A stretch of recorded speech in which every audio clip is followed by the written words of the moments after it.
What is Cody Bellinger now? To understand that, we must turn the clock back to the beginning of his career. He comes up in 2017 as a 21-year-old with the Los Angeles Dodgers and wins Rookie of the Year. He is sensational again in 2018, albeit with a little more swing and miss. And then in 2019, he just shows up and wins MVP. He bashes 47 homers. He has a 167 OPS plus. And at this point, we're looking at Cody Bellinger, a 23-year-old with 111 home runs. And we're saying irresponsible things like, should Barry Bonds be worried? Yeah. And what we did not realize was, one, that the baseball would, at least for now, never, ever be like what it was from 2017 to 2019.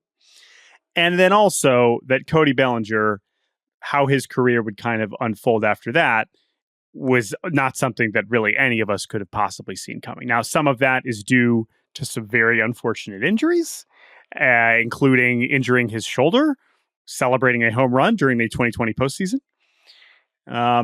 But then even if you account for that, how bad it got in 2021, where he was one of the worst players in the league, is still one of the more stunning downfalls that we've seen in the last 20 years. I mean, for what those heights were in 2019, even if you did accept that was probably the best season he was ever going to have, he literally, his OPS was half what it was in 2019. It was a shocking fall from stardom.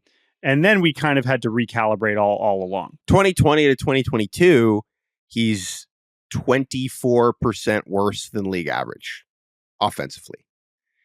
And that leads to him being non-tendered by the Los Angeles Dodgers after 2022. He signs a one-year deal with the Chicago Cubs and is really good. He remakes himself. He ditches the big swinging power approach for a much more contact-oriented strategy at the plate, and it pays dividends. He's worth 4.5 wins. He is 39% better than league average, and we think we're seeing a Cody Bellinger rejuvenation. He's a new player. He's a different player, but he is still a good and valuable one. He re-ups with the Cubs for a 3-year deal. Scott Boras W. And last year is just a soggier, less inspiring version of his 2023 self. Is he good now? Is he a good player? Is he a great player? I think it is important to understand, like, in many people's heads, they are holding out hope that the 8.5 win 47 ding dong Cody Bellinger is beneath the surface somewhere. That's not going to happen, Yankees fans. Many, I'm sure, know this. That's not going to happen. That's not who this is anymore. Cody Bellinger is a valuable, worthwhile piece who can do a lot of things for your ball club, but he is not a dynamic offensive presence. He is not a Juan Soto replacement in the lineup. No, not even close. And we talk often about sequencing in an offseason and when you get players and when you fill them in. And the fact that the Yankees have thus far decided to add impact pitching before they address their many holes in the lineup makes Bellinger as the first offensive addition in name value. You're like, oh, you're cooking. It just rolls off the tongue, just like Max Fried and Devin Williams, right? He's even more famous than Devin Williams and even Max Fried, arguably, right? Like, because Bellinger has been in our life for a long enough time playing for these high-profile teams, and even when it got so bad, he was still Cody Bellinger, and you're like, oh, well, but come on, this guy's Rookie of the Year, this guy's MVP, he's still in his mid-20s. And what he did in 2023 was so incredible because it was just such a departure from the style of player that we had thought that he was.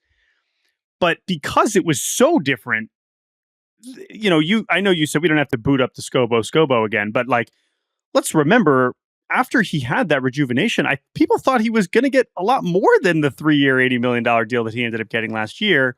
He goes back to the Cubs, and to your point, that same approach stays the same, but the overall value does not. And, you know, some of that is some BABIP luck, but The reality is Cody Bellinger just doesn't hit the ball very hard anymore. And that is a big part of, as we're projecting him forward. Yes, he's absolutely going to help the Yankees by playing multiple positions, and he will absolutely benefit from hitting in Yankee Stadium compared to hitting in Wrigley Field, where it seems like it was not a particularly hitter-friendly ballpark in 2024 in particular. But he is a good player and not a great player. And I think what's so interesting about this is when you realize the totality of the Yankees offseason and how much work they were going to have to do, even if they had brought Juan Soto back. Obviously, if they brought Juan Soto back, you're feeling better about everything because you still have the two of the best hitters on the planet. But even if they did, we'd still be looking at three positions and being like, what's the idea here? and the fact that Bellinger is the first one that seems to address one of these positions. Let's start talking about his fit now. We've established that we don't necessarily view him as a superstar caliber player. He is a good player that fits in a lot of ways. So what is the fit? We had some seemingly shaky reporting that he was told he was going to play center field.